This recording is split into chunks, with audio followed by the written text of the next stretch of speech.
YouTube, as you could tell in the intro, I was playing this black sort of Strat guitar, and it's a Squier, not a modern Squier, 80s Squier. As you can see, it's got one tone control. I do have the switch tip for it, and it has the jack input on the plate. A Squier Bullet, okay? This guitar, it was on auction and it was going to end in like 5 minutes. I thought, well, I'll bid. And if I win, then I win. And if someone outbids me, then I'll let them have it. Anyway, it was very cheap. I'm not going to tell you how much it was, because that's my business. But the guitar is very, very nice. The neck is very, very nice. It's just like my red one, except it doesn't have Fender stamped saddles, just has a normal sort of, you know, Strat bridge. The red one is more Japan because it's like a mix of both. And this is the similar sort of setup, but the red one is more closer to Japan. You know, it's got the Fender stamped saddles, Japanese Goto saddles. Yeah, you know, this guitar's fantastic. So I've got a lovely dark rosewood board, and I'll take it out the case now.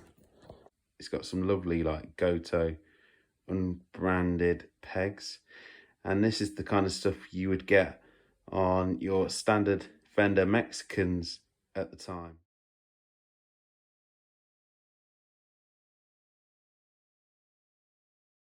$1990, when Mexico first started making them, they were putting these pegs on, and some late Japanese you know, standard Strats would come with these type of tuning pegs, and standard American stuff.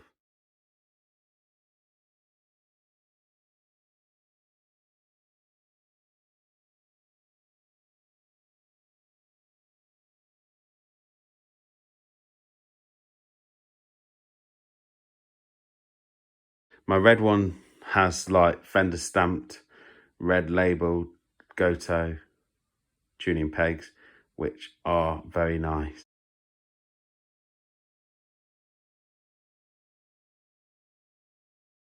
But the red one probably has nicer pegs, but still nothing wrong with these either. And for the money I paid for it, I really can't complain. And I bought it, you know, just because I love my red one so much, and I thought I'd have this as a backup. And it was black as well, and I thought, well, I could do some Jimmy stuff on that and stuff, and some Clapton stuff. So yeah, it's still got the label at the back. But yeah, it's the E series. These are known for the necks. They're amazing necks. Absolutely amazing necks these are. Can you see you can see a bit of flame, can't you? Just a tad. Nothing major, but it's there. We'll get to the other side. Yeah, you can see it there. Bit of flame, bit of flame, bit of flame. But yeah, so it was described as, you know, really bad condition, really. You know, it had lack of cracks either side, but you know what, for the age and for what it is,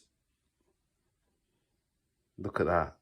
It's nothing really at all, is it? It's just a tiny little crack there, tiny thing, blemish there, which is nothing. I've seen them, you know, really, really bad. It's well made, that's why. Let's just be honest with each other. It's well made, and it's probably better made than most American stuff out there. So, look, full width body. Just a beautiful guitar. And it sounds cracking as well, as you heard in the intro.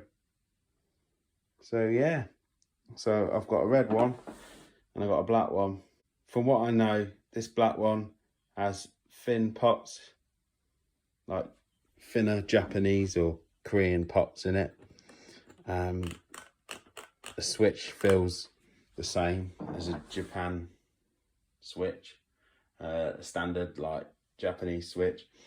The red one has full-size pots, full-size Japanese pots. The serial number on the red one is on the back of the neck plate, like the early Japanese Squiers, like the JVs stuff. So this is a bit later, but E series could stand for, you know, anything from 1984 to 1987. But you know, I bought an E9 Fender standard Strat before, made in Japan. Let's just put it was 1989. So I'd probably say this guitar is probably 1989. And obviously my red one is 1987, an early 1987 one. But who knows, you know? We could, you know, keep searching and take the neck off and really get into it, but I'm not going to do that. But I do know that the red one has a full-size block, Strat block, which is totally original and normal for the time. Now this one has a thinner block, but you know what? I've played Japanese Squiers from the 90s, standard ones, and late 80s Fender standards, and they have thin blocks in the back.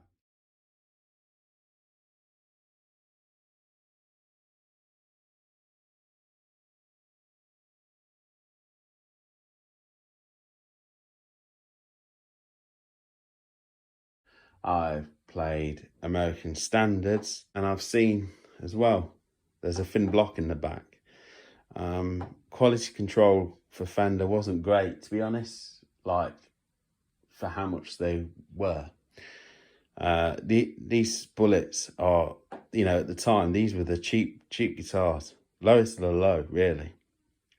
But I wouldn't say so. I'd say they're very, very nice guitars. Sounds incredible, as you heard in the intro. Got a red one, and now I've got a black one. And yeah, the black one can be a backup or whatever. You know, it just all come at the right time. Just one of them deals what come at the right time. So yeah, like and subscribe to the channel. I don't plan to change anything out.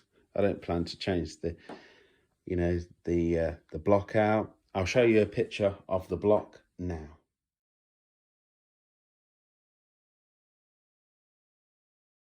So as you can see at the back, it has the thinner block to my red one. I don't think I've ever shown a picture of my red one, but I'll show you a picture now. So yeah, this is a little lesson on early Squier Bullets.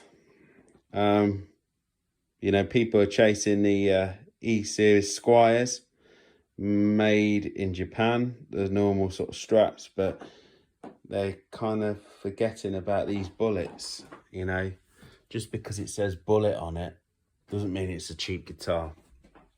Not when this was around anyway. I'm just going to play some more Henriks, and I'll see you for the next video. And I'm going to get this set up with 11s to 54 beefy slinkies with my luthier. See you the next time.